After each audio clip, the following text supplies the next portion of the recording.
When a senior student met a new classmate, he could never have imagined that this seemingly random encounter was just the beginning of a nightmare. After a string of disturbing messages on Snapchat, the threat became more ominous when the new student made a move that was as unexpected as it was sinister.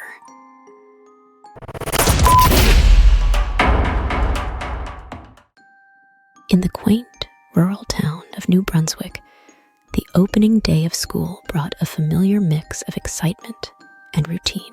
David, at 19, felt like an outsider, returning for his senior year after being held back. The school, a modest building nestled amidst expansive fields, served both middle and high school students, reflecting the small size of the town. Roaming the well-known hallways, David experienced a sense of déjà vu. The corridors were lined with the same lockers, surrounded by the same faces, save for one exception. In the study hall, filled with the buzz of conversation and the rustling of books, there sat a new student, exuding an enigmatic presence. His dark, piercing eyes seemed to absorb more than the ordinary school setting. Motivated by curiosity and a sense of responsibility, David approached the newcomer. Their initial exchange was typical, with the boy introducing himself as Chester and mentioning his recent move to the area. As David guided Chester through the school, pointing out where his next class would be, he couldn't shake off a feeling of strangeness about this unfamiliar student. Initially, the questions were ordinary, regarding the length of his stay at the school and where their classroom was located. But as they moved along, the questions started to take a stranger turn, deviating from the norm. The request for David's address and Snapchat sent a shiver down his spine. Despite feeling unnerved, David impulsively shared his Snapchat, but chose not to disclose his address. As the day wore on, David couldn't shake off the unease that Chester's presence brought. In the English class, the atmosphere felt heavier. David, seated among only 9 students in the low-level English course, couldn't help but notice Chester again. This time, Chester was consuming a sandwich that seemed as unpalatable as his demeanor. His gaze fixated on David with unsettling intensity. Chester made several vigorous gestures, seeking David's attention, but was repeatedly ignored. The atmosphere grew tense as Chester's expression shifted from curiosity to visible annoyance. Suddenly, David's phone pinged. It was a message from Chester on Snapchat, a platform typically used for casual conversations, now transformed into an instrument of torture.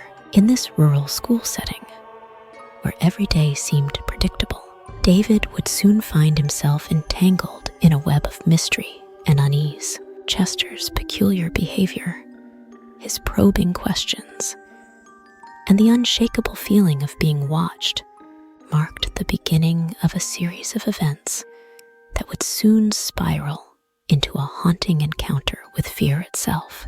The lesson trudged on under a veil of normalcy for nearly half an hour, but Chester's behavior escalated from peculiar to alarming when David received a second message on Snapchat. This cryptic invitation to follow Chester intensified David's anxiety, yet, driven by curiosity, David found himself trailing behind Chester after he had excused himself from the class. The school's corridors, typically alive with activity, lay in an eerie silence. Chester, with a peculiar sense of purpose, moved towards a seldom visited area of the building, his footsteps resounding in the deserted hallway. David kept a cautious distance, carefully watching Chester's every action. Their unexpected destination was the school's basement, a place infrequently used and enveloped in school myths. As Chester vanished into the basement, David's instincts vehemently advised against following. Reluctantly, he decided to head back to the classroom, feeling a disconcerting sense of being watched at every turn. relative safety of the classroom. David's phone pinged again. It was yet another message from Chester. Now a photo of him in the basement, eerily calm while eating his sandwich. This image, combined with Chester's pressing question about why David hadn't followed, escalated David's unease to outright fear. He quickly sent a message to Chester to leave him alone, and then blocked him on Snapchat. Though the school day had concluded, a sense of foreboding persisted. Chester's motives were enigmatic, his actions a puzzle lacking crucial pieces. David's mind swirled with unanswered questions. What secrets did the basement hold? Why was Chester so determined to lead him there? The answers, however, remained hidden, lost in the less frequented corridors of the school. Upon returning home, David dove straight into his homework. By the time he finished, the clock struck 11 p.m., leaving him alone in the silent house. As he was tidying up his work, a sudden notification from Snapchat broke the stillness. It was a friend request from a username that sent a shiver up his spine. Why didn't you enter the basement? Clearly, it was Chester. Without a second thought, David blocked the account. But within minutes, another request popped up. This one, ominously named, "Why'd you block me?" met the same fate, immediate blocking. Yet, the night's eerie turn of events didn't stop there. Another request arrived, each more threatening than the last. The latest was chillingly straightforward. "I know where you live," followed by, "I'm right outside your house." These words transformed the quiet of the house into an echo chamber of fear, with David at its center. Frozen with fear, David felt his blood run cold as the sound of shattering glass resounded through the house. Overwhelmed by panic and driven by instinct, he quickly sought refuge in a closet, his breaths coming in shallow, rapid bursts. In his agitated state, he managed to call the police with his cell phone, his fingers trembling as he dialed for help. The house, once a haven of safety, morphed into a labyrinth filled with shadows and mounting dread. Chester's presence loomed large, his footsteps weaving a sinister symphony in the quiet of the night. Concealed behind a large container, David could do nothing but listen as Chester roamed the house. The eerie sound of objects being shifted, doors creaking open, and Chester's mutterings of frustration wove a chilling tapestry of terror. Then, the night took a more horrific turn. Chester, driven by a macabre curiosity, began a disturbing ritual in the living room.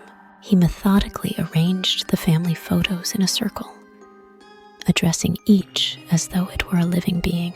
His words, a disturbing blend of pleas and threats, seemed to entertain him in a twisted way.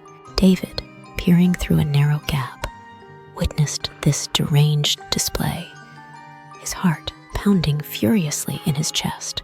The arrival of the police was a moment of salvation for David. Sirens shattered the night's silence, bringing Chester's sinister game to a sudden halt.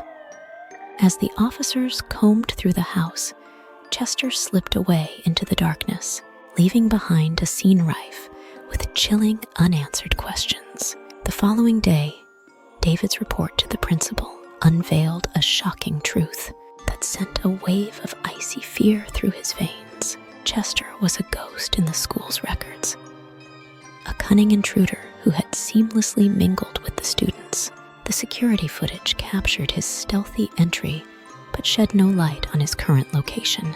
David was left to contend with the harrowing memories of that night and the mystery of Chester's true intentions. The enigma of what lay in the basement remained unsolved, casting a dark shadow over this chapter of David's life. The specter of Chester lingered, a haunting reminder of the terror that had crept into their quiet, rural community.